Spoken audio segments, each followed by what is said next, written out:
LeBron James at D'Angelo Russell, yan ang ating pag-uusapan. Final seconds. Bryant for the win.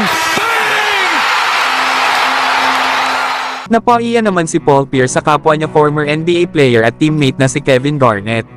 Paano ba naman sa isang live stream ng laban sa Indiana Pacers at Los Angeles Lakers in-season tournament finals kahapon?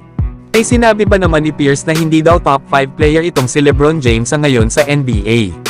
Naayon pa kay Paul Pierce na sila Giannis Antetokounmpo, Nikola Jokic, Joel Embiid, Jason Tatum at Luka Doncic ay nalagpasan na daw ang level ng laro ni LeBron. Naagad naman na ipinagtanggol ni Kevin Garnett itong si LeBron James, na kung siya nga daw ang pipili ay wala daw itong pipiliin sa mga sinabi ni Paul Pierce.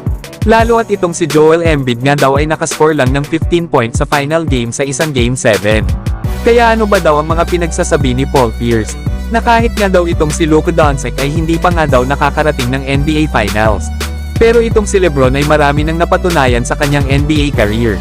Kaya malayo pa talaga ang mga players na binanggit ni Paul Pierce. Lalo at ayon pa kay Kevin Garnett, ay malaki nga daw ang naging impact na ginagawa ni LeBron na dinala sa Lakers pagdating sa kanyang depensa. Lalo at sa ika-21 season pa nga daw ni LeBron sa ngayon, ay nag-average lang naman daw ito sa ngayon ng 25.7 rebounds at 6 assists. Na meron naman itong 55% shooting sa field at 40% naman sa 3-point area. Na ganyan nga inilarawan ni Kevin Garnett ang isang LeBron James mga idol. Na wala na din naman talagang nag-iisip na kaya pa rin ni LeBron na mag-dominate sa kabila ng kanyang edad sa ngayon.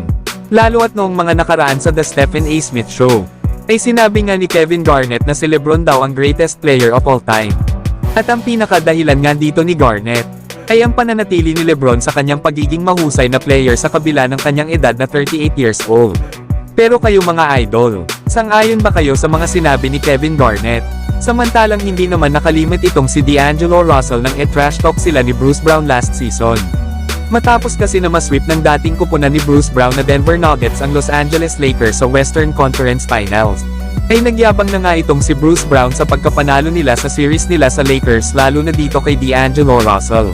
Naalala ko nga noon ang sinabi ni Bruce Brown, na ang game plan daw nila ay ang atakihin ang depensa ni D'Angelo Russell.